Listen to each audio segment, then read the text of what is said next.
Now we're going to do the ethmoid bone. This is the ethmoid bone by itself. In the skull, it's this bone right here, kind of buried in the frontal bone. This is how it would sit in the skull.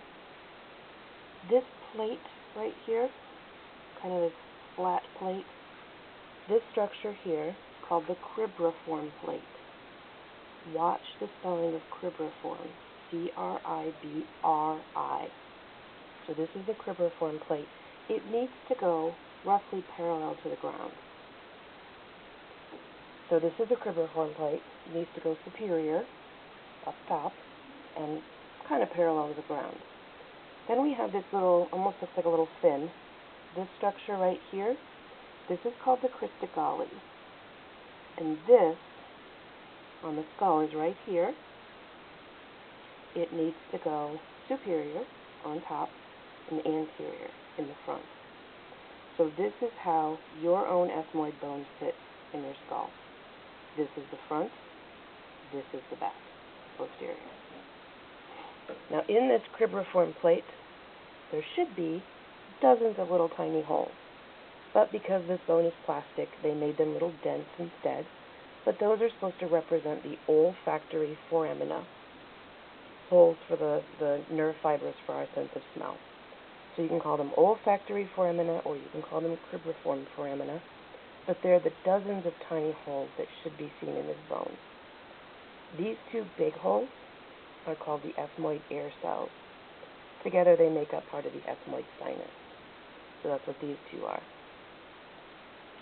If you look at the anterior side of the bone, we have the single perpendicular plate running down the middle.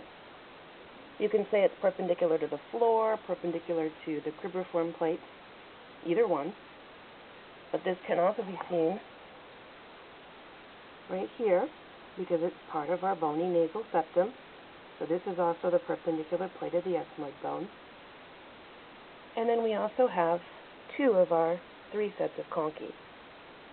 We have the superior nasal conchae up here, one on either side of that perpendicular plate. And we have the two middle nasal conchae, one on either side of the perpendicular plate.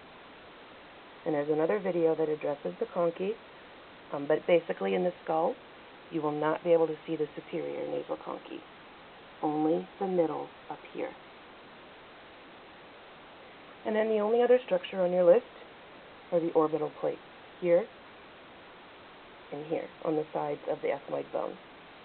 These are part of the orbit of your eye socket. So the ethmoid bone in the skull is yellow.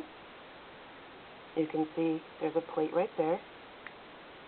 That's the ethmoid plate, orbital plate of the ethmoid, and here it is on the other side.